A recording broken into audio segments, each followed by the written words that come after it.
J'ouvre. The meeting is now in session. Welcome to meeting number 47 of the Standing Committee on Veterans Affairs. We have several witnesses with us this afternoon. The opportunity to go until 6. And if witnesses would like to break for 5 minutes, because I know you were there since 3 o'clock, so just let me know and we'll adjust that. And pursuant to Standing Order 1082 and the motion adopted on Monday, October 3rd, 2022, the committee is resuming its study on the experience of women veterans. La réunion d'aujourd'hui se... Today's meeting is being held in a hybrid format. To tell you, before we welcome our witnesses, I would like to provide this trigger warning. We may be discussing experiences related to general health and mental health. This may be triggering to viewers, members, or staff with similar experiences. So if you feel distressed or need help, please advise the clerk. Et je voudrais rappeler à tous. Let me remind all witnesses and members of Parliament to address their questions to the chairperson. This afternoon, it is my pleasure to welcome Excusez-moi. Mr. Jeff Musson, Executive Director, and Elena Vasquez, Master Warrant Officer Retired Student. From helmets to hard hats, Joseph Maloney, Executive Director, and Cora Southers, Outreach Specialist Women and LGBTQ2+. And from the National Association of Career College, Michael Sangsters, Chief Executive Officer, Patricia Henry, Military and Veterans Partnership Program Connect Coordinators, Willis College, and from Prince Trust Canada, Mrs. Kathleen Gilgow, Senior Program Manager, and Christine Topping, Program Ambassador. And I'd like to tell the witnesses that each group, you will have 5 minutes for your opening remarks. But if you have much to say, let me know, and I will ask the members of the committee for unanimous consent to allow you to continue with your opening remarks. So we're going to start right away with Coding with Veterans, and I'd like to invite Mr. Musson. You have the floor for 5 minutes. Please go ahead. Thank you, and I appreciate the opportunity to appear before you. I'm the Executive Director of Coding for Veterans, an organization that partners with the University of Ottawa to deliver software development and cybersecurity retraining. The program's delivered 100% online. And earlier this year, we had an economic impact study done on our program by Accenture, and there were some great findings that came from that report, which I've circulated amongst members. And the first being, someone who leaves the military and gets a job versus someone who leaves the military, comes through our program, and then gets employment will typically see an increase of about $30,000 a year in their annual salary. In addition to it, puts them on a trajectory similar to someone that has a 4-year university degree. And the government, through either the ETV fund or other mechanisms to fund tuition, actually will see a return on their investment in that veteran in under 2 years. And what's interesting is the average age of someone in our program is 39 years old, and by the time they retire, they will have pumped an additional $1.3 million into Canada's GDP.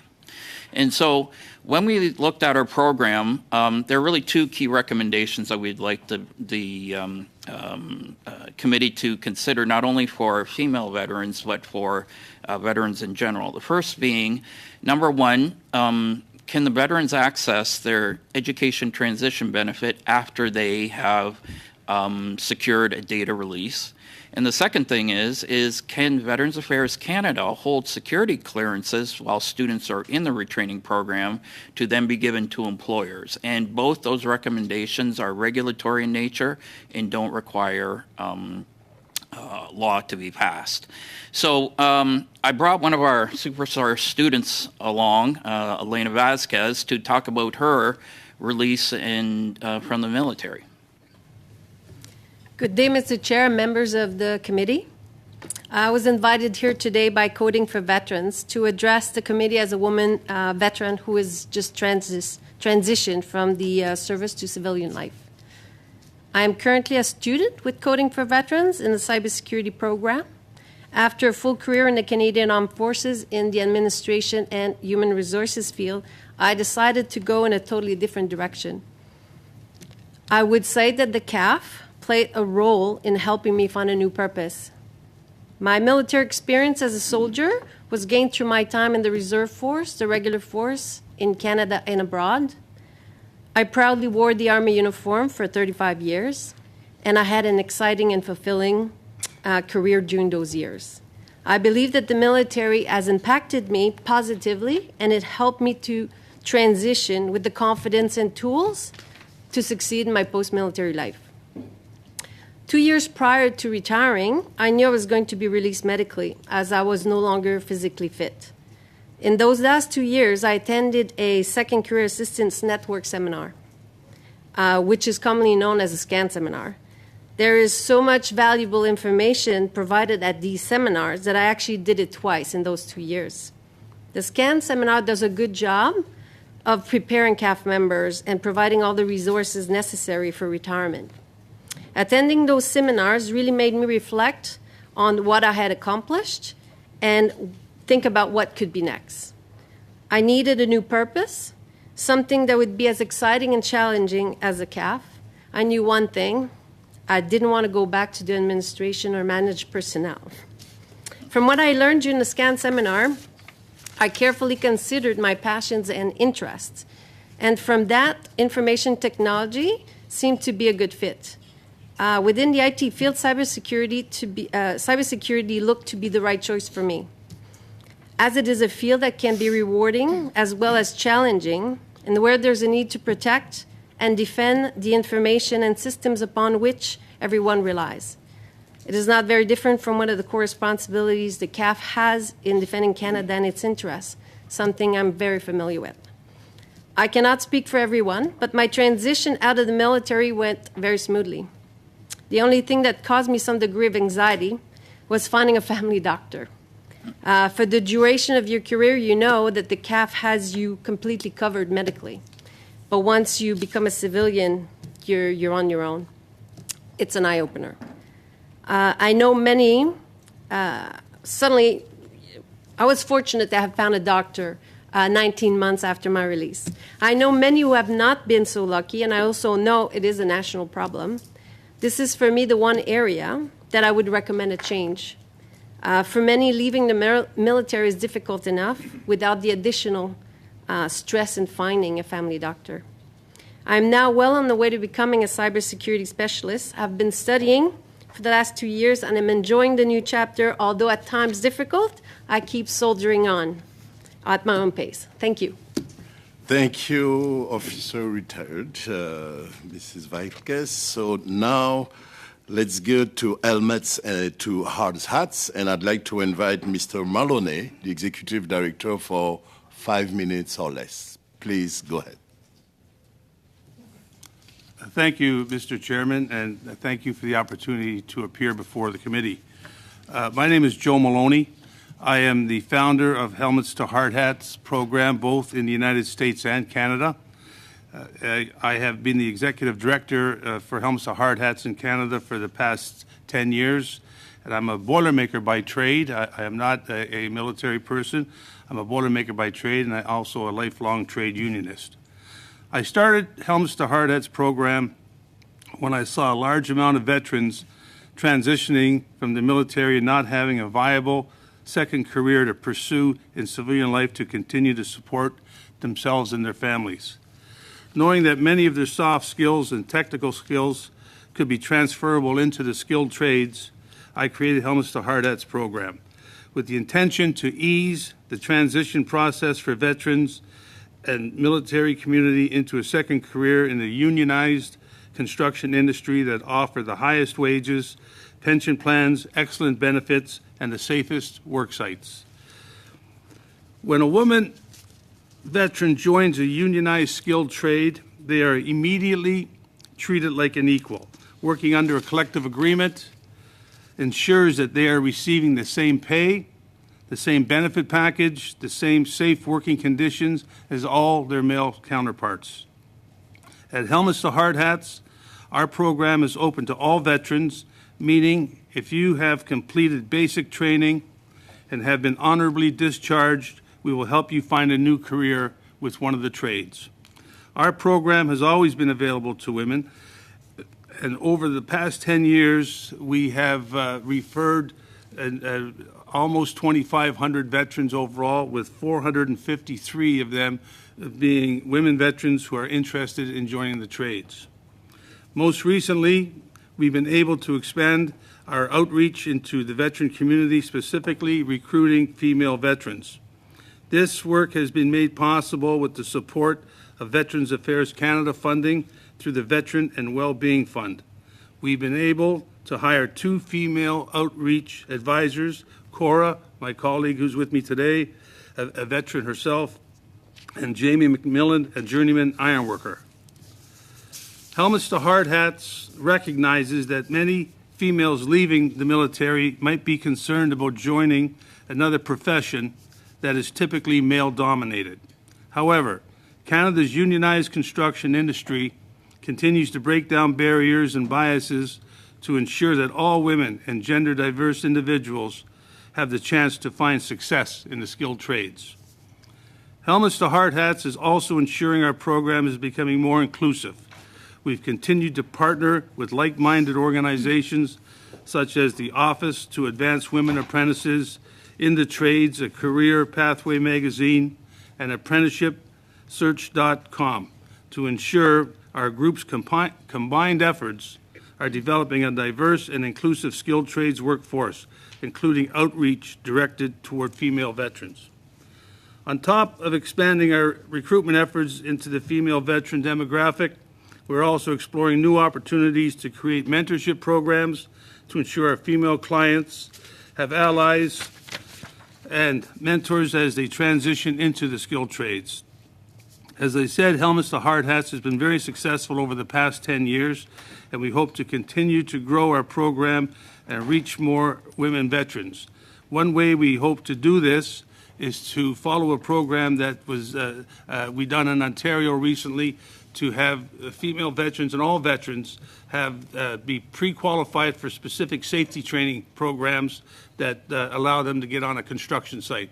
Things like WMIS, fall arrest, that's a confined space training, because right now you can't get on a construction site unless you have that training. And that training can cost an employer up to about $2,800. If we could have veterans complete that training before they leave the military, that would assist them to get hired quicker, to start their second career a lot faster, and help our employer community. With that, I'd like to hand this over now, Mr. Chairman, to my colleague Cora, who can speak to some of her lived experiences as a woman veteran and share some success stories of veterans who have recently joined our program. Thank you.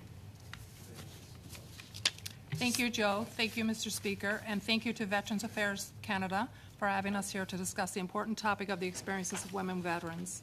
As Joe said, I was hired just over a year ago, along with Jamie McMillan, to act as an outreach specialist for women and members of the LGBTQ2+ community within the military.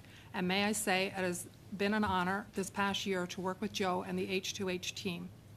For background, I am a veteran with 32 years of combined service with the Regular Force and the Reserve Force, both of which I found very rewarding. Joe has already given you a snapshot of H2H does to help veterans and their family members transition into civilian careers in the building trades, but I wanted to share a couple of success stories with you, including my son's. My son's father was also... Excuse me, Mrs. Sanders, sorry to interrupt you. We already have more than 5 minutes, so I ask members if I have unanimous consent to allow 3-4 minutes to Mrs. Saunders to complete his. I know that we already have her speech, so is it okay? Okay, please, Mrs. Saunders, go ahead. Yes. My son's father was also a veteran and did at least 3 peacekeeping tours during his 28 years of service. Not very long after his last tour, a year or so maybe, he was killed in a traffic accident. We were divorced at the time. My son was 11 years old. My son experienced a lot of trials and tribulations throughout his teenage years and wasn't able to find steady employment. But with H2H, my son, who would be considered a military dependent, is now a member of the Millwright Union in Calgary, Alberta, and is doing amazing. He is an advocate of H2H and tells as many people as he can about us. Joe mentioned that we have partnered with organizations such as Office to Advance Women Apprentices, and through that office, one of our clients, Diana Scott, a woman veteran, found our organization. She's an advocate for H2H and all women veterans, as she encourages others that it's never too late in life to learn new things, such as joining the skilled trades. We are currently assisting Diane in finding a rewarding career as a millwright in the unionized construction industry. In my personal experiences, there were times when I wondered what would my military experience have been if I had identified as a man, or if I was married, or someone of such higher rank than myself. One moment where I felt I was let down by my country was when I had completed 5 years of posting and my son was struggling with no family around, so I requested for us to be posted back to his hometown of St. John's, Newfoundland. I made a formal request, as did another member of the unit at the time, because his son was also adjusting not very well with the new location. This person was 2 ranks higher than myself and a man, but had only spent 1 year in this location. His request was granted and mine was denied. I was told that I was experiencing nothing different, any differently than any other parent. Quite frankly, I was shocked and disappointed. The situation made me reflect on all my identities: a CIF member, a woman, a single mother. It made me vulnerable that I was not getting the support that I needed. Why was my family being treated differently than my male colleague? I had other moments in my career where things didn't go in my favor, including being involved in a sexual misconduct lawsuit. I don't want to get into detail today, but in 2011, after transferring to the reserve in my own province, I was assaulted. I was blindsided, and it came out of nowhere. That incident made me question everything about the military and about people in uniform. I always hear people say, oh, it happened because of the way she was dressed. Well, I was wearing my uniform at the time, and I was going to one of my favorite functions, the Soldiers' Christmas dinner. That night was ruined for me. Although this incident will stay with me forever, like many of the other women involved in the class action lawsuit, we will not let these experiences define us. No system or organization is perfect, and we still have a lot of work to do. That is why I'm committed to working for organizations like H2H and communicating with VAC daily about what can be done better to assist women in the military. Over the past couple of years, I have seen major improvements, and I want to continue to be part of the solution so other women's CAF members or veterans can continue to have more positive experiences and look back on their time in the military with pride. Thank you, Mr. Chair. Thank you for opening statement. And now let's go to the National Association of Career Colleges, and I'd like to invite Mr. Michael Sangsters for 5 minutes or less. Please go ahead. Thank you, Mr. Chair, and good afternoon, committee members and fellow witnesses. I'm pleased to be joining you again today to contribute to this committee's ongoing commitment to the bettering of the lives of veterans across Canada. I commend MP Blaney for suggesting this study and for focusing us all on this issue. Studies like this bring a focus to national associations like ours and force us to think and stop for a moment, and we greatly appreciate it. I'd like to take a moment before I get started to thank all of those who are currently serving in Canada's Armed Forces, to the 4 women veterans who've joined us today to share their own personal stories. It's greatly appreciated. You have our complete support and thanks, and your commitment to our nation is truly inspiring. Let me start by asking Patricia Henry, a retired colonel from the Canadian Armed Forces, to speak to you about her own personal experiences as a veteran accessing VAC educational programs, and now as a leader of a NAC member institution supporting retired and retiring members. Mr. Chair, members of the committee, thank you for inviting me to speak today. My name is Patricia Henry. I served in the Canadian Armed Forces for over 37 years and retired as a colonel in 2019. Since my retirement, I've had the opportunity to go back to school and to access programs from Veterans Affairs Canada, or VAC, in particular the VAC education and training benefit. I joined a team of veterans at Willis College here in Ottawa and nationally online called the Military and Veteran Partnership Team, or MVP. The role of the MVP team is to assist veterans back at school. We are a team of 3 veterans on staff whose sole function is to help the admissions advisors, financial advisors, the instructors, but most importantly, the veterans with any and everything that might be a barrier to their graduation.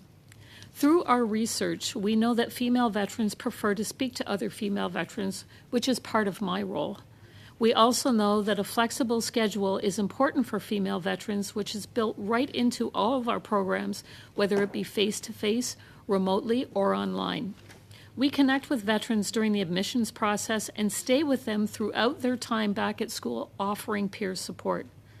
Veterans back at school reach out to us for assistance for a wide variety of issues that could include helping veterans navigate their time at school during a family crisis, addressing issues that might arise in the classroom, and assisting veterans in understanding and accessing support from VAC, to name a few. Finally, we have worked extensively with all of the staff at our colleges on how to work effectively with veterans to help ensure that our schools are veteran-friendly. In the end, we have worked with hundreds of veterans back at school to help them complete their education and to find meaningful and gainful employment following their military service. Mr. Chair, members of the committee, thank you for the invitation to speak today. Thank you, Patricia, for those words and for sharing your own experiences. Willis College and Cape Breton Career College are leading from the front on best practices supporting women veterans in our sector. I felt it was important that you hear from a college on what they are doing today to offer specialized and focused support for women veterans. They have an extensive veteran support program, but I need to reinforce that they offer additional focused support for women veterans specifically. With my remaining time, I'd like to focus on what we have done to support veterans since our last appearance before this committee. We want to do more, and our last appearance has sparked our thinking and led to our participation in national roundtables and departmental discussions on how to better support veterans and active military. In the coming month, NAC and our members will be launching 2 new initiatives to support veterans and active military as they transition from services and for the families of currently serving members. And we will be extending invitations to all of you to learn more about that when the news comes out. Every day, employers, businesses, associations, and trade groups are calling on us for well-trained, skilled workers. And we believe from our experiences and the experiences of our colleges that women veterans are the perfect solution for these employers. To build on my last appearance, I would again strongly recommend that the government convene an ongoing veteran skills and training table, including regulated career colleges and employers, to keep everyone working and focused on these issues all year long, and that we would ensure that a gender-informed, evidence-based lens be applied to ensure equitable outcomes for women veterans. Establishing a regular, ongoing working table is one way to ensure collaboration and keep us all focused on what matters most, which is getting more veterans into more jobs through the best training possible. With that, Mr. Chair, I will conclude my remarks and await questions. Thank you so much, Mr. Sangsters. And now, the final group, we have Prince Trust Canada, and I have Mrs. Kathleen Kilgour, Senior Program Manager, for 5 minutes or less. Please. Thank you. Thank you for having us once again here today. Over the past 11 years, we have been collaborating with Veterans Affairs Canada and the Canadian Armed Forces, helping transitioning members and veterans bridge the gap between military service and civilian life. For those unfamiliar with Prince's Trust Canada, we are the flagship charity for His Majesty the King. We focus on transforming lives and building sustainable communities. Operation Entrepreneur is a core program of Prince's Trust Canada. We provide the transitioning military and veteran community with the training, tools, resources, and opportunities they need to build confidence, develop networks, and through entrepreneurship, move forward with their lives. Through our Business Basics workshop, we help veterans explore entrepreneurship, and we help them assess if this is the right second career option for them, or certainly the one that they're interested in pursuing at this time. And we also look at how the small business will fit into their lives and their own vision for their future. Then, for those who choose this path, we have an intensive 7-day boot camp, mentoring opportunities, and wraparound support, plus an entrepreneurial ecosystem necessary to make the business a reality. Since 2012, more than 4,500 still-serving members and veterans have learned the basics of starting a business and discovering their own entrepreneurial mindset through our programs. More than 700 businesses have been started in every corner of Canada, from construction to consulting to horse therapy and everything in between. Veterans who have graduated from our programs and veteran entrepreneurs everywhere have created jobs, and they've also used entrepreneurship to take control of their lives. For veterans, as we know, entrepreneurship provides the three key elements necessary for a successful transition to civilian life: a new life purpose, a new group identity, and a new opportunity to serve. Self-employment and entrepreneurship are very attractive second career options for veterans, as they can leverage their military experience and skills in new ways. Additionally, it can accommodate mental or physical health challenges and offers flexible alternative to traditional employment. The average age of today's veteran is in the low 40s, around 41 years old. That is very young, mid-career for most people, with the best years still ahead of them. However, in some cases, including for many women, the impact of military service and military culture has taken a devastating toll on their body and minds. For women especially, this has resulted in a post-service future very different than the one that they imagined for themselves.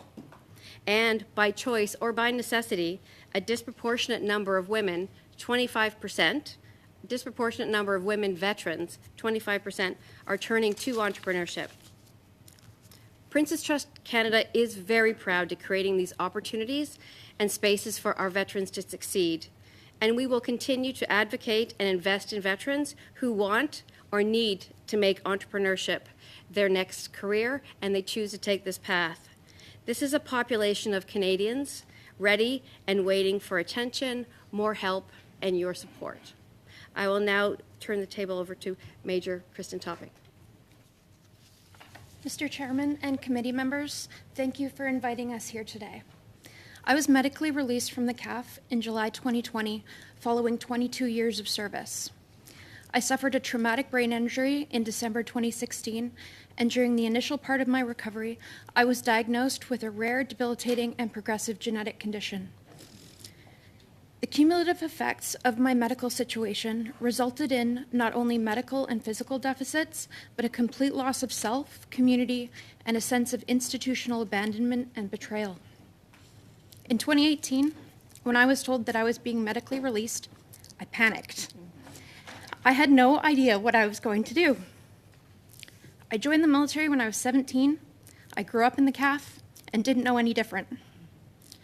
I'm an environmental engineer by academic training with a unique specialty that I thought only rendered my skills attractive to employers within D&D, the RCMP, or in companies that produce military equipment solutions.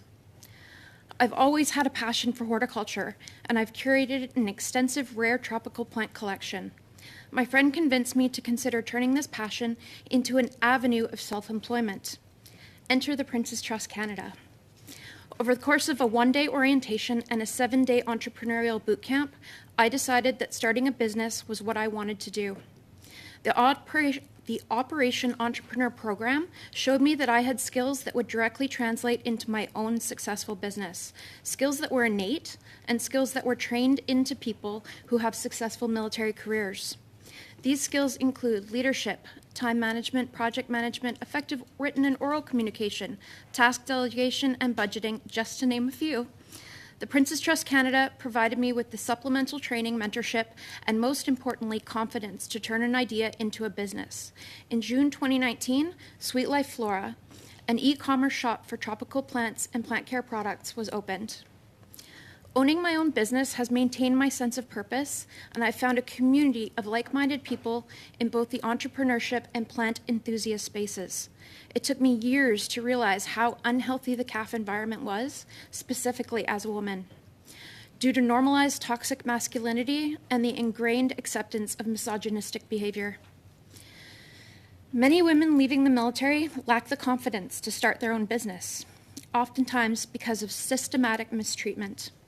The transitional training offered by the Princess Trust Canada, for me, has been life-affirming, and I believe women veterans need this program to truly understand their full potential for a successful transition. Thank you very much. Thank you very much, and thank you to all of the witnesses for your opening remarks and the work that you're doing to give more opportunities to veterans. And now we're going to start the first round of questions. It's going to be 6 minutes by each member. And I'd like to invite Mrs. Katie Wagenthal for 6 minutes. Please go ahead. Thank you so much, Chair. And through the Chair, thank you all for being here today and for what you're contributing to this study. I heard 3 different areas that I feel there are barriers that VAC and the Canadian Armed Forces need to work on to better facilitate what I was hearing today.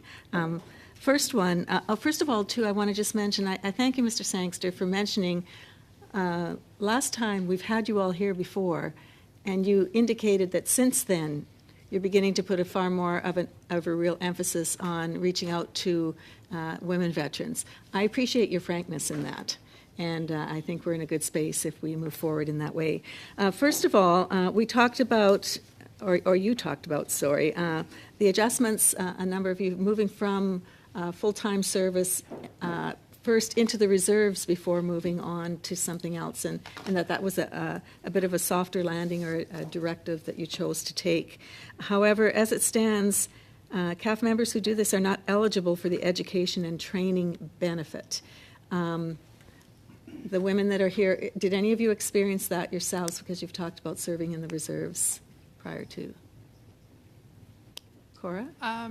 The education benefit, that's like there's a big pot of money in there. Like if you've got so many years in the military, when you get out, that's over and above like vocational rehab for like if you're medically released. So in my pot, because I spent 20 years plus, there's actually like $80,000 in the pot for myself to retrain and do pretty much any course I want at a college or a university, which I have taken advantage of in the last 2 or 3 years.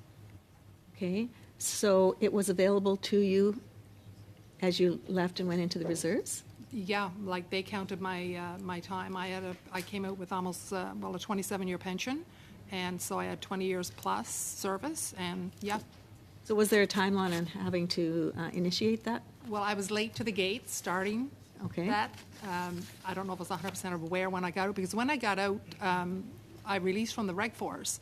So I sat down with VAC, and they said, like, if you can, amalgamate your trade into a civilian trade or at a college, we'll fund that, which they did, which I didn't do. And then later on, I discovered that there was an extra pot of money there. So, and that was, I think I have till 2028 to spend that money. Okay. And I started maybe 2 years ago to spend it. And I'm going to spend as much as I can. So that awareness is really key. Pardon? So that awareness of what's available to you is really key in Yes. trying to make those plans. You also mentioned something else. This is something that we've heard from others who've come, although not in this women's study. A veteran is trained through a particular trade during their time in the Canadian Armed Forces, and you become highly competent in those areas. But when you're released, you're unable to find work in a civilian equivalent industry simply because you don't have the written qualifications that are in the civilian world for all of that work that you have done within your service for this country. Is this something that we see should definitely be changed within the way that Canadian Armed Forces, in fact, operate? Should there be an equivalent as you're studying where you have that paperwork when you release? Mr. Maloney might. Joseph? Mr. Maloney, Yeah, sorry. When a veteran registers with helmets to hard hats and they decide they'd like to become a pipe fitter, an electrician, a carpenter, we refer them to that area, a geographic area they want to live in. They meet with that trade union and the apprentice coordinator, and they go over the experience they had in the military, and then they compare it to what the civilian apprenticeship program looks like, and they're credited so many hours towards that apprenticeship program. There's only one trade right now that when you leave the military, I forget the code name, but you can join the millwright apprenticeship, millwright union as full journey person and write your red seal. Okay, thank you. I appreciate hearing that. One more brief question in regard to entrepreneurship. We did have another witness come and testify that has a remarkable business, I think, already in the works, but commented that this is not something that Veterans Affairs, Canadian Armed Forces have seen as high a priority, I think, in enabling women to take on those business opportunities, which I think, sorry guys, we're really good at. So, not that you aren't. Yeah, I'm digging a hole, and I'm not going to get out of it. So, Patricia, can you share a little bit just about the women that do come and how many succeed? How good of an opportunity is this for those that are saying this is a direction they'd really like to go? Thank you. Do you, Mr. Chair, do you mean specifically in the area of business? Yes. That is one thing that we have found at Willis, where I am working, and that is what women want. They're not interested in cyber, which is a lot of people are focused on that, but the female vets do want business, so that's consistent with what everyone else here has said. Okay, thank you. 1 minute, maybe perhaps Princess Trust Canada. Would one of you like to speak to that?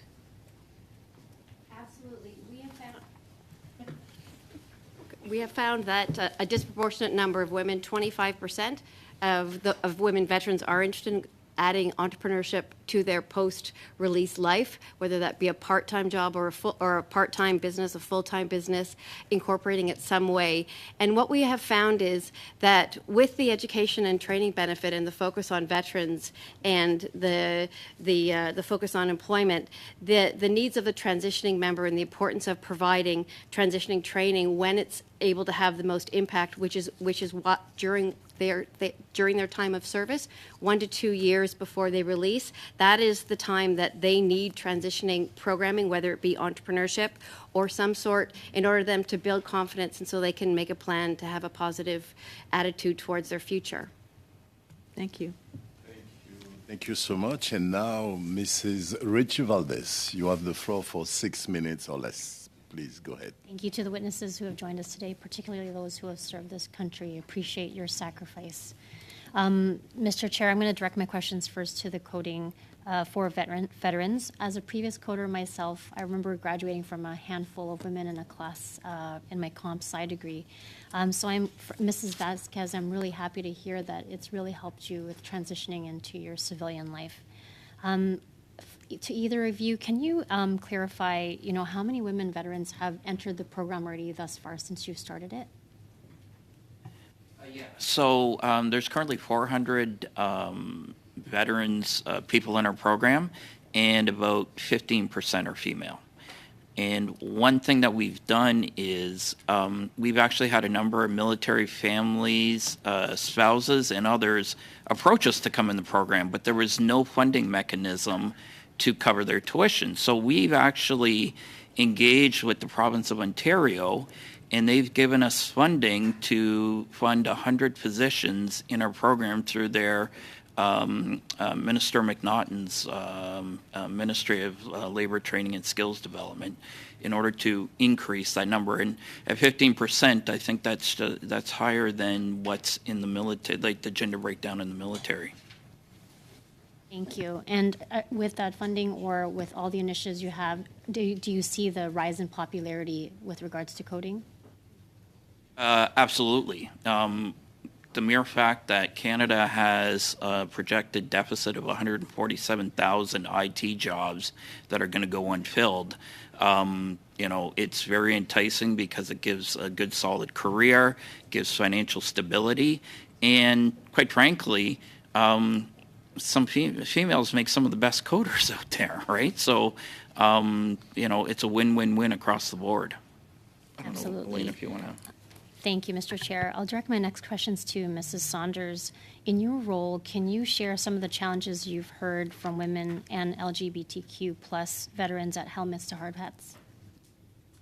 I attended the Women's Forum there in February. I wasn't able to attend in person because of the weather in Newfoundland, but some of the things I heard in that forum from the LGBTQ community, the level of trust is not there, especially for the LGBTQ community, because of the purge that happened some years ago. And like one of the ladies, she said right to the team, the VAC team there, she said, "We don't trust you." And I'm thinking with helmets to hard hats, fair enough.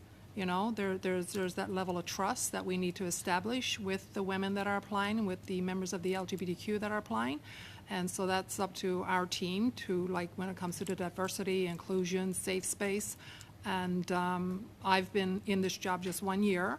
So, I mean, you know, it's slowly, we're trying to get the word out there, like we're a safe space. And yeah, so, and there's a lot of stigmas, a lot of stereotypes attached to the building trades.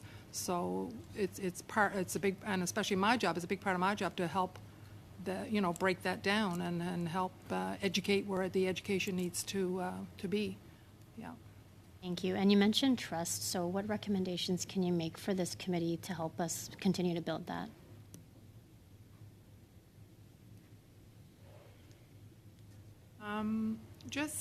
I mean, again, within the military, I worked in the recruiting sector of the military for like a total of 10 years. And even when I was in there, we had things in place then. Like we had the training, we had the SHARP training, the sensitivity training.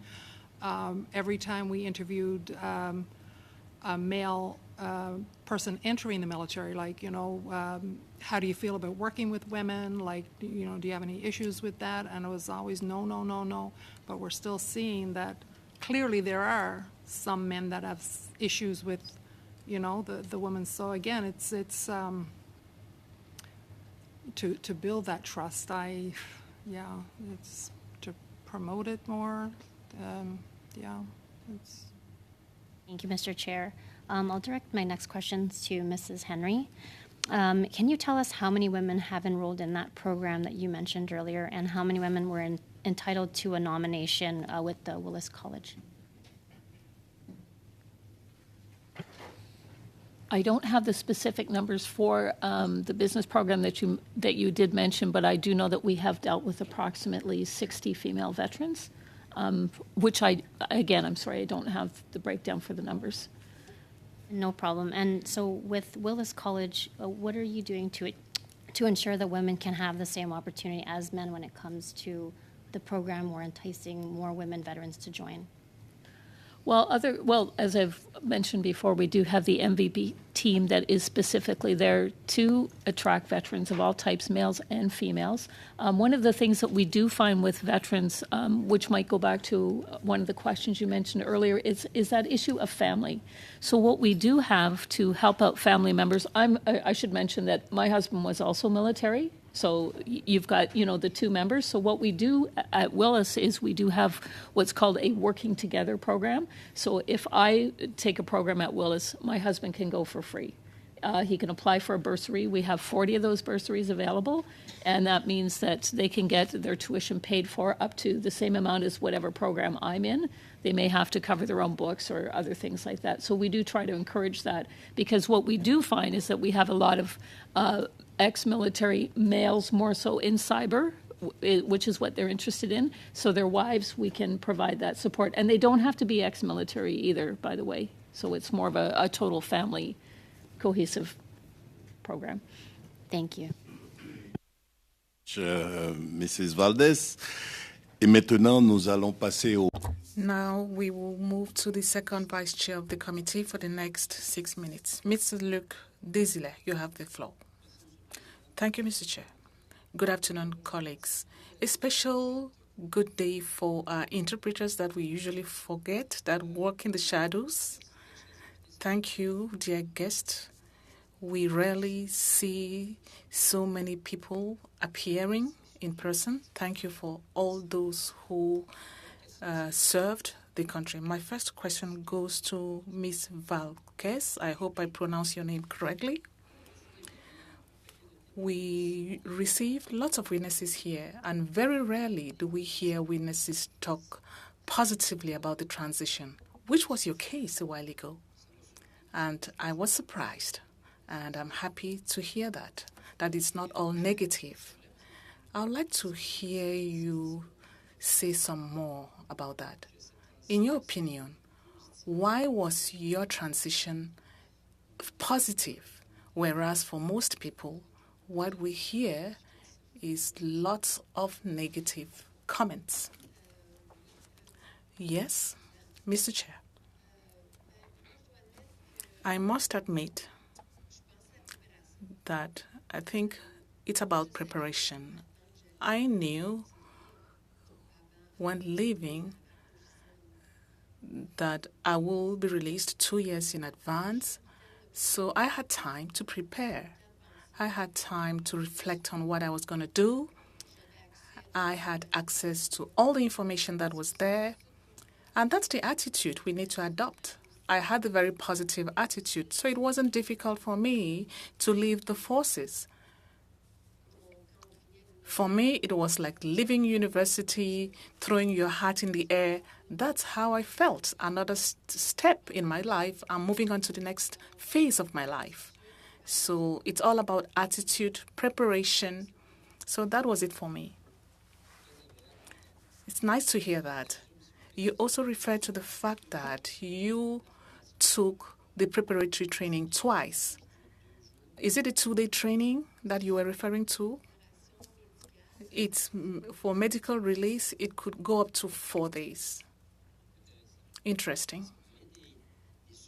Do you have suggestions to make to other women leaving the forces? Is there something in that training that should be enhanced to encourage the women to take the training to prepare themselves better themselves? Honestly, I took the SCAN seminar for 2 years, consecutive years. They provide so much information. I don't see what else could be added. Certainly, as the years go by, things will change and things could be added. But from my experience, for now, I think it's perfect. I think that seminar is perfect. You took it a second time because you failed the first time? No, I'm just joking. That was a joke. Thank you very much. Next question. Mr. Musson, I hope I'm pronouncing your name correctly as well. I was delighted to meet Mr. Blair, who spoke about your program, which I find fascinating. I would even say extraordinary, but it's very interesting. And it has a clientele that is increasing constantly. I have a criticism. We talked about that with Mr. Blair. Your website is not in French. And that would be beneficial for Quebecers because there are women and men, veterans, who may benefit from your service. So I think that the content is available online. Do you intend to translate your website into French? Fortunately, I don't speak French, but to answer your question, by the end of this year, our program is going to be fully bilingual, not only with the website, but also in the course content as well. Another thing that's important to note, in the tech industry, no different than, say, the air traffic controllers, a lot of the terminology is English, but we can deliver and we'll have the ability by the end of this year to be delivering and have instruction and our website and curriculum all in French. Okay. Merci beaucoup. Thank you very much. Mr. Maloney, you also have a very interesting website. I will not be talking about French, but I will ask you the following question. There's a series of very interesting testimonies on your side. I do not understand why there's not many from women. I think there's only 2 from women. How do you explain that? We ask veterans when we refer them out to a particular trade or an employer if they could give us a testimony and their own words, and some do, some don't. And it's all an honor system. Mais pourtant, vous avez... But you have a high percentage of women. Yes. OK. OK. C'est pas une critique, c'est un... I'm not criticizing you, I'm just making an observation that intrigues me. Why are they not interested in expressing their satisfaction? I think the chair is interrupting me. Thank you. Merci, Monsieur Desilets. Thank you, Mr. Desilets. Thank you for allowing me to give the floor to Ms. Rachel Blaney. Please, go ahead. Well, thank you so much, Chair, and I thank you, all of our witnesses today. It's been interesting testimony, and I thank all of you who've served our country. I deeply appreciate your service, whatever form that it took. Ms. Topping, if I can come to you first. I think I'm just trying to clarify the process for you. You talked about a lot of important things, but I'm wondering, when did you become aware of Prince's Trust? Was it prior to leaving service, or was it after service? And could you explain to us, as a female veteran, like what made the process and the training that you took so helpful, and what ways were they supportive for you? Thank you for the question. So to answer your first question, brain injury, a bit slow sometimes. I was still in the military, and I feel very lucky that I was still in the military to find out about Prince's Trust. One of the reasons why I did is because of those scan seminars, but also because I had friends that were in the personnel selection trade, and as well in the public affairs trade. So it was just luck, really. The community that's provided by the Prince's Trust Canada is one of the most supportive communities I have ever been in. I was at a very low point in my recovery when, frankly, my friends had an intervention and told me to stop applying for jobs with the RCMP and D&D because I couldn't do them. So when I went to the Operation Entrepreneur, the group of people there were so positive and supportive, and I didn't get gaslit. It was enlightening. So that's what it was for me. It was something that I didn't have at that time that I needed. Well, and I think this is an important point to pick up on, because what we know is that the numbers in the CAF have not done well. We're not seeing anywhere near the goal that we've set for ourselves as a country to see those numbers increase. And we also know, we're not quite clear, but we know that female veterans are falling sort of off at some point. And there's still not enough research about what's happening and what isn't working. So I'm coming back to you, Ms. Topping, but you talked about some of the things that you felt were unhealthy as a woman in systemic mistreatment. I'm just wondering, like, it sounds like there was a whole process there, and I think we're trying to have a very honest conversation. I accept that some systems work for some people and some systems don't work for some people, and I don't think we can compare.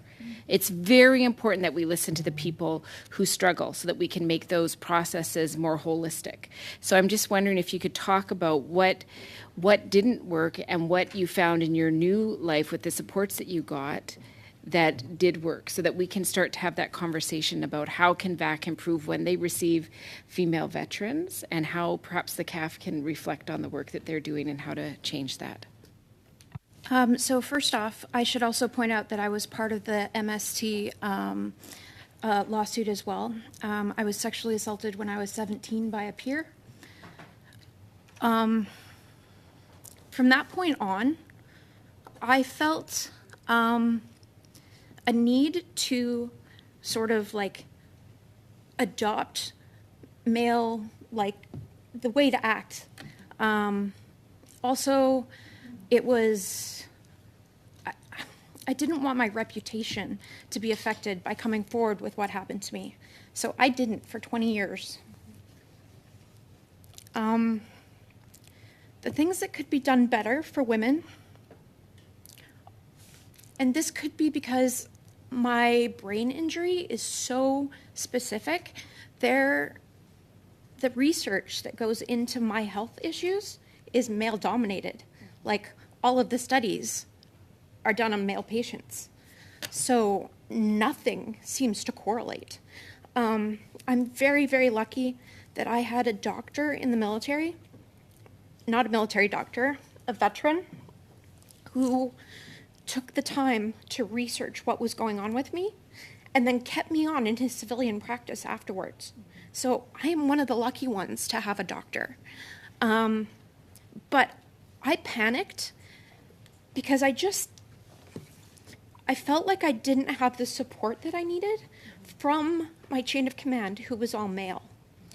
And one female, who I will point out, sexually harassed me and asked me to be more feminine in my interactions with individuals as I was dealing with a brain injury. So it's not isolated to just men. I just think that there's a lot of training that should be focused on not only dealing with mental health, but dealing with brain trauma, because it comes in all forms, and how your brain trauma will affect your mental health as well. And that's where I did not have the support that I needed, even though there are so many people in the military with brain injuries. Thank you for that. I don't have a lot of time, Ms. Saunders, so I will ask you the question. You can start to answer, and I'll give you more time. But I'm really impressed with the innovation by H2H around hiring people specifically to outreach and do work with women and LGBT communities. And so I'm just curious about if there's any processes that you notice, or any sort of things that happen again and again with women veterans as you're trying to attract them, patterns. Like when I took the role, like I knew that it would not be an easy sell because of things that happen to the women veterans, the LGBTQ community in the military. And it goes back to the level of trust. And yeah, and like when and again, it was a difficult. The job. It's not a hard job for me because, like, I worked in the recruiting sector. I am a social person. I love meeting people. I love doing the trade shows, the conferences. But it's a hard sell, and women keep coming back to, well, you know, it's a male-dominated world. Even some tradeswomen that I've met, you know, say like the harassment within the trades, and I'm familiar with that because, well, I'm a veteran and I come from the military, and we know it's happened and we know of the misconduct. So, and but we always have to be aware. We have to be vigilant. And like Joe says, I mean, I was reading online just a little while ago within trades, like all of the training that they do with their people within trades. So it's not like it's building trades and they don't do any training for diversity, inclusion, LGBTQ. They do all of that. And we've done all of that in the military. But it's one of those things that I think it's always going to be there, which is sad. But yeah, like we're slow. We're trying to change this, and I know in Newfoundland, for a small population, we have 10% of the tradespeople are women, and I think that's one of the highest percentages in Canada. Yeah, that's because we're so resilient and tough. Thank you so much. It does help. Thank you, Ms. Bliney. And like I said at the beginning, I'd like to ask witnesses if they would like to break for 5 minutes, or we can continue. We have a lot of questions that we would like to ask. So let's go for a second round of questions. And I'd like to invite the first Vice President of the committee, Mr. Blake Richards, for 5 minutes, please. Thank you. Thank you to all of our witnesses for your excellent contributions to this study today, and in particular, thank you to those of you who've served this country. Thank you for your service, and also to those of you who have shared your, traumatic personal stories of, traumatic situations that you've endured. For having the courage to share those, because that is important to us in our work as well, and I know it's not easy to do, and we want to thank you for that. I'm going to apologize in advance. I'm going to move a motion, and I'll explain in a second to our witnesses. But I'm going to move the following motion: that the committee call the Minister of Veterans Affairs to appear before the committee for no less than 2 hours on or before Monday, May the 1st of 2023, to answer questions about what plans the department has in place to ensure there is no disruption in services provided to veterans and their families. So I'll move that motion. It was duly, notice was duly given of it. And I just want to apologize to our witnesses. I do hope that we can dispose of the motion quite quickly. I hope that that will enable us to get back to what we're here to do today. I want to be really clear. I've got a number of questions I myself wanted to ask, and that's why I wanted to move the motion as quickly as I could in the 5 minutes that I have, so that the vast majority of that time remains, so I'll be able to ask some questions when we're finished with the motion. And I won't talk long to the motion, but I will just briefly talk to it, and I hope that all members can kind of keep it brief if they need to intervene on it, and we can vote on the motion and get back to this, because you have a lot of great perspectives to offer us, and I want to make sure we can get back to it quickly. So I'll just say, obviously, what we're seeing right now, there are some concerns out there about the ability for services to be maintained to our veterans and their families with the labor disruption that is ongoing at the present time. And I think it's important for us as a committee to address that.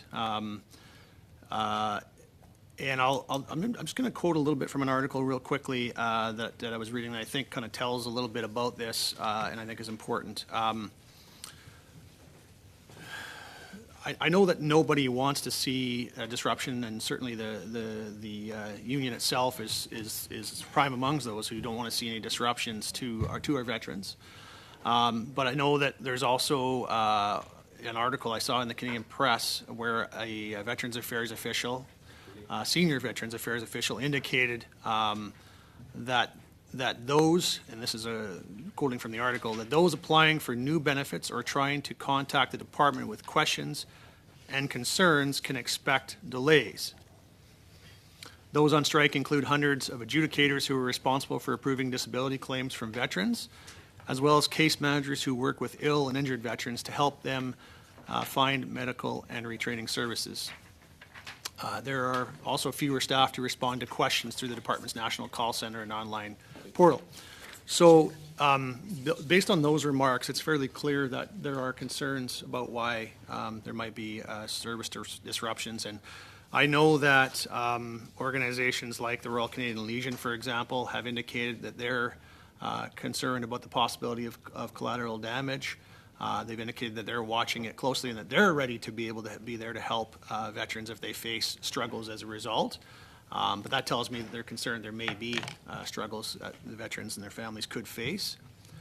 And also, Brian Forbes, who is the chairman of the National Council of Veterans Association, indicated he's particularly worried about those with mental or psychological conditions and what might be made available to them in this circumstance. And I think that it's safe to say that wait times for veterans is the largest and most frustrating source of anger for those in the veterans community already. Many I hear every day from former service members who are talking about having to wait months and in some cases years to get their claims processed. And so anything that might add to that, to those delays and those waits, is something that we all need to be really concerned about in this committee, and I think as Canadians broadly. And so I think it's important that we hear what the plans are to make sure that veterans and their families continue to receive the services that they need during this time. And so that's why we need to hear from the minister as to what the department is doing to ensure that happens, and have an opportunity to question it accordingly. I'll just say, I again apologize to our witnesses. This is obviously an urgent situation, and one that we all would want to ensure that veterans are getting the services that they need. And if that, and because it is an urgent situation, I did have to disrupt today, and I apologize for that. I hope we can move forward, vote on this quickly, and have this happen so that the committee can do what I think it's incredibly important to do. And I'll just close with this, just a plea to all of my fellow members on this committee. Our job is to ensure that everything that's being possibly can be done to help to serve our veterans and their families is done. That is really what I see our job as committee members here to do. And I think in order to do that, when we hear a situation where there may be further delays and waits to our veterans and their families as a result of a situation that's ongoing and immediate, we absolutely must do everything we can to make sure it's addressed. And failure to support this motion is really a failure to our veterans and their families. So I really hope that everyone will support this. We can move on quickly and get back to our witnesses. So thank you for that, Mr. Chair. Thank you, Mr. Richards. So on your 5 minutes, you already have 42 seconds, so you have minutes left. And me also, I'd like to apologize in front of the witnesses. It's in our routine procedure, so we have to deal with that. So I hope it won't be long. On the list, I have Ms. Blaney, and after that, Mr. Desilets would like to intervene on that motion. Please, Ms. Blaney.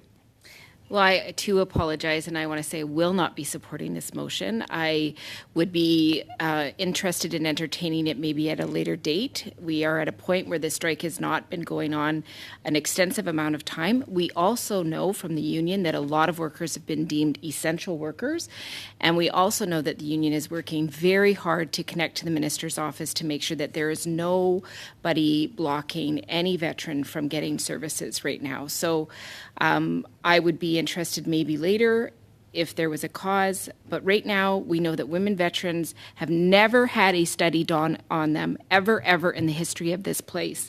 So I'm making room for women veterans, and I will fight for that in solidarity with the brave women who have served this country. Thank you, Ms. Blaney. And now, allons-y avec Monsieur Desilets. Mr. Desilets, once again, Ms. Blaney, I am totally against. I'm sorry, Mr. Desilets, the clocks. We have the bells are ringing. We have a vote in the House, so I would like to ask members of the committee. For now, this vote is going to take place in 30 minutes, so I'm going to be seeking the agreement of members of the committee to continue till 5 minutes after the vote. And let me remind you that you can also vote with your mobile phones. Do I have the consent of the members for us to continue? Thank you. Mr. Desilets, you may continue. I was saying that Ms. Blaney had read my mind. It doesn't happen very often. I am totally against that motion. The minister will not be the best person to answer those questions. Furthermore, I think the minister should be kept to deal with important, super important issues. I am not trying to minimize services provided to veterans, but this is, I'm beginning to think like a public servant. This is the 4th strike day. Negotiations with the union have never gone on for so long, so I object. If there's no other comments, I would like us to call the question. I was also asking for us to vote. Thank you. Very well. We shall proceed to a vote, and I will be asking the clerk to take note of the vote. So we'll be voting on Mr. Richards' motion. I will be starting. Interpretation will resume afterwards. Now. Against. Mr. Rogers? No. Mr. Sanson? Ms. Valdez? Against. Mr. Dowdle? In favor. Mr. Richards? In favor. Mr. Tolmie? In favor. Ms. Wagenthal? In favor. Mr. Desilets? Ms. Blaney? Against.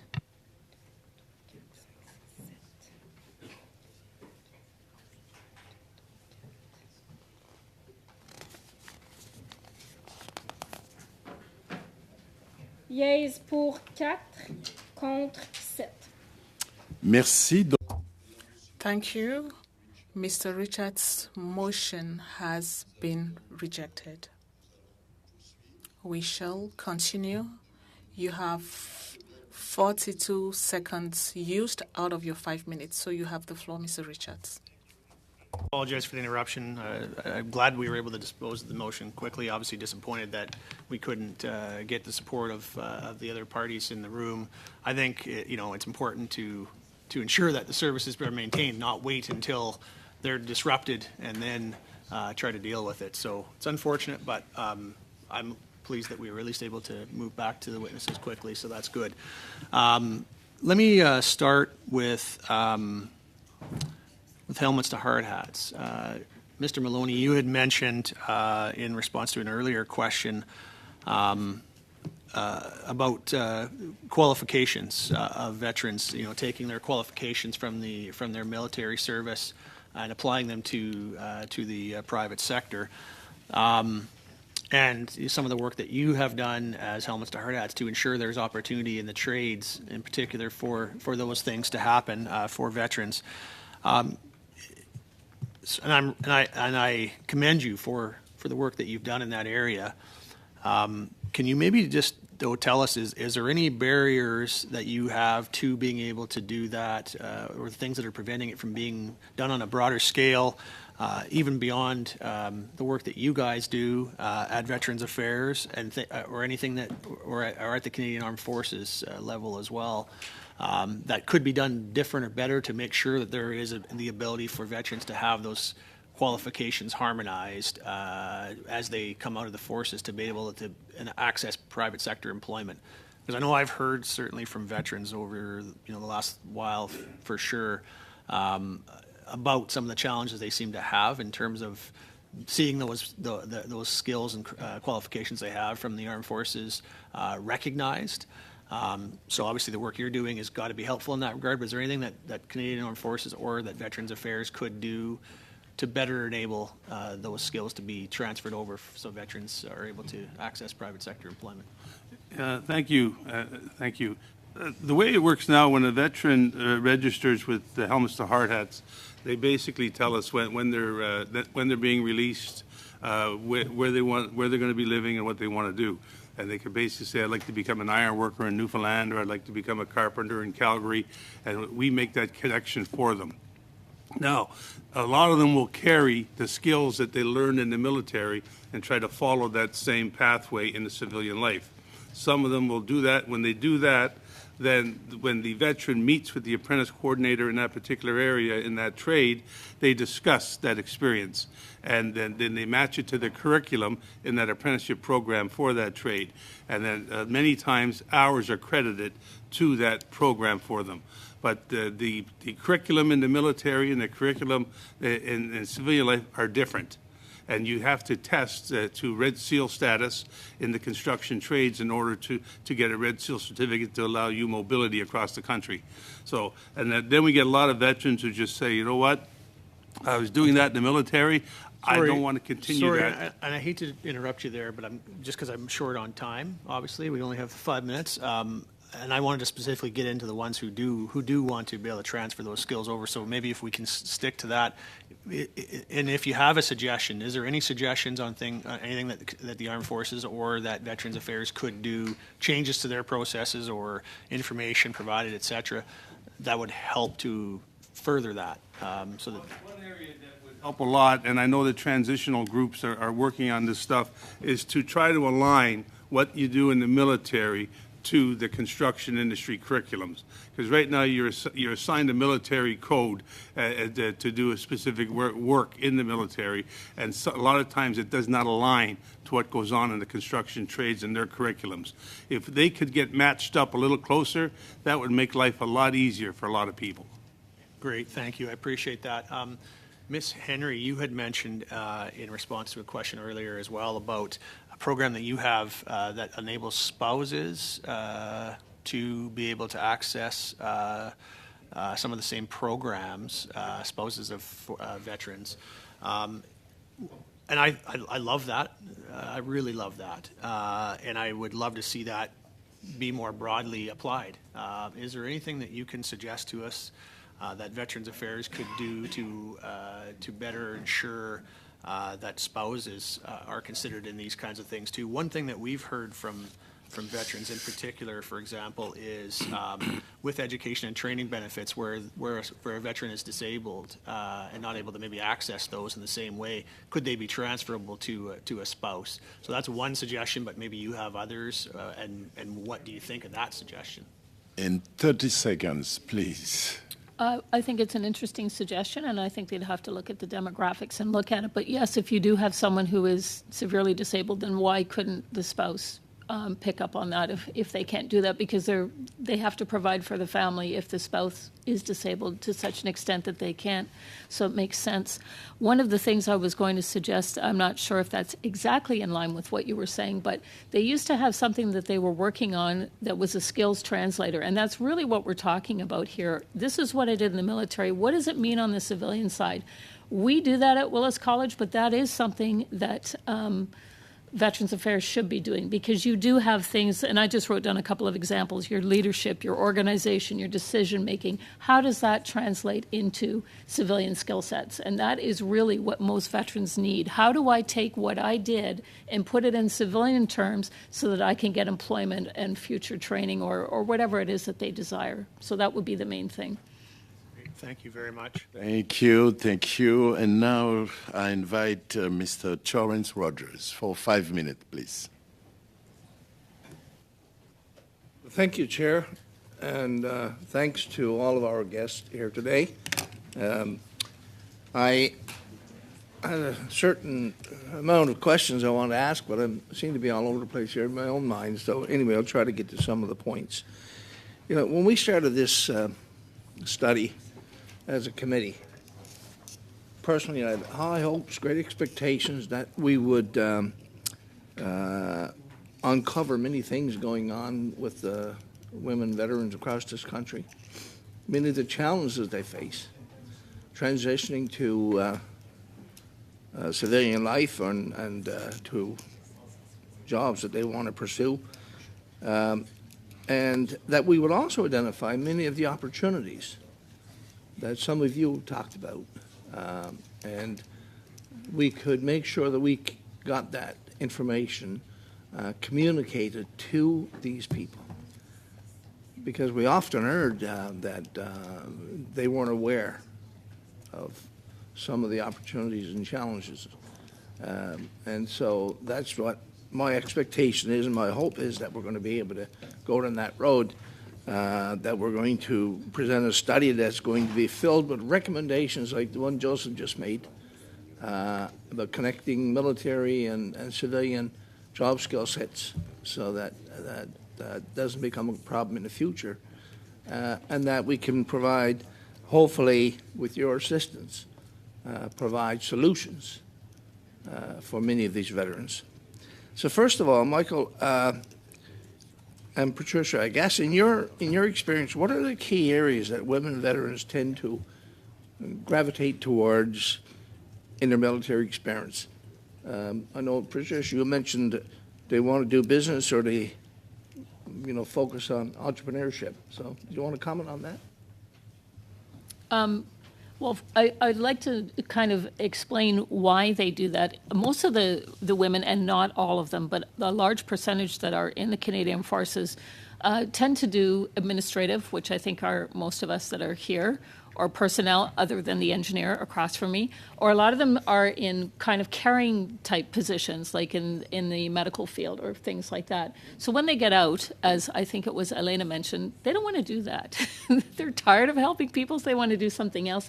So this is why they're drawn more to business, so that they're doing something for themselves, as Kristen mentioned, that they can control themselves. Do you know what I mean? And that's what we found. That's what they want to do. I want to do something for myself where I'm controlling it, and I'm going to make it happen on my own without having to rely on others. So that's been our experience at Willis.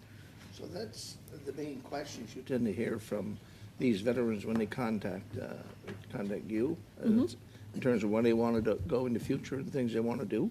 And a lot of that has to do, I'm not sure if that's the case with Krista, perhaps she could expand upon that, but a lot of it's about controlling their time and having flexibility, because for a lot of us, we have families that we have to take care of. In my case, I have a special needs child, so I do need flexibility. I have to be able to take care of him when required and be able to get him to the hospital or whatever else we have to do. Is like Kristen, he's got brain injury. So we've, it's a lot of challenges. And that's what a lot of the women are looking for, is a little bit of flexibility so they can balance their life, because we just don't have the option of just taking on the career and doing whatever we want. We've got to make sure the food's on the table. We've got to manage the house, take care of the kids. And again, I'm not speaking for everybody, but for the most part, that's why the women you'll find have a lot more mental health issues, because of that pressure that never goes away. So even when you get out of the military, all those family pressures are still there. You're still responsible for all of that. Okay. Of course, being from Newfoundland and Labrador, I can't not ask Ms. Saunders a question. So in terms of how many veterans and the people you reach out to, what are the key things you hear? Can you give us just the benefit of their responses when you reach out to them for education, training, and programs? So when like I said earlier, when I left the military, I sat down with Veterans Affairs, and I was approved for retraining right from the get-go. I chose not to do it at that time. There was other challenges going on in my life with my son and his challenges that he had. But yeah, there's a lot of things in place, and I know I released as well non-medical. I wasn't a medical release, and I know there's a lot of benefits there. When you medically release, there's vocational rehabilitation. You get 2 years your full pay. You get that when you retire medically. I didn't get that. I remember the first question they asked me when I sat down at the release in the release office. They said, "Is there any reason why you can be medically released?" And I said no right away. I had fractured my foot less than a year before that, and I said no. Like I'm good. Right. So I missed out on a lot of those financial benefits where I could have probably been retrained. And now, like in this job, I'm seeing like younger veterans. They're leaving after they do their 5-year period of service. They just don't want to stay in. I was going to say I don't know why. I mean, it's like it served me well overall. The military served me well. Like, I'm not going to say that it didn't, because it did. And as a single parent, I was very fortunate to have that job as opposed to a single parent working on Civvy Street in a minimum wage job who is. But yeah, so getting back to the schooling and things, and even a veteran with 6 years in, if they get out, there's money with Veterans Affairs that they will pay for them to go back to school and do their retraining. And with helmets to hard hats, you can come in like myself. I was a clerk my whole career. I could have gone in. I said to Joe, if I had known about them in 2012, when I retired the final time, I could be a tradeswoman now. Like I feel that's in myself. My father was worked in the woods his whole life. When he retired at 65, he built his retirement home. So I feel like that's in me. So I'm really enjoying this job because I get to talk to these young veterans and say, why wouldn't you want to help construct something, to build something? Like 14 building trades, 60 trades within 14 building trades, why would you not want to be involved in that? But the stigmas that's still attached to it, and you don't need any new training to come in. They train you, they pay you right from the get-go, all kinds of benefits. It's amazing. So. Thank you. Right? Thank you, Mr. Rogers. Thank you, everyone. It's about 13 minutes to vote, but I have no choice to stop here. And sorry for you guys, because I have some members who said that they're not going to vote with the apps, so they have to go there. So by the time to come back here, we will have at least 5 minutes. So sorry, I have to stop right here. And on behalf of members of the committee and myself, I'd like to say thank you for your presentation. And I'd like to offer you the opportunity to send any brief to our clerk if you have any additional information that you would like to send to us for that important study. And on that, I'd like to say thank you to all of the technicians, interpreters, clerks, and analysts. Sur ce, mesdames, messieurs. On that note, ladies and gentlemen, allow me to extend greetings to the witnesses. From Coding for Veterans, we have Mr. Jeff Musson, Executive Director Elena Vasquez, Master Warrant Officer, retired student, Helmet to Hardheart, Joseph Maloney, Cora Saunders from the National Association of Career Colleges, Michael Stangster, and from Prince's Trust Canada, Kathleen Kilgore, Christine Topping. Today's meeting is immediately adjourned. Thank you.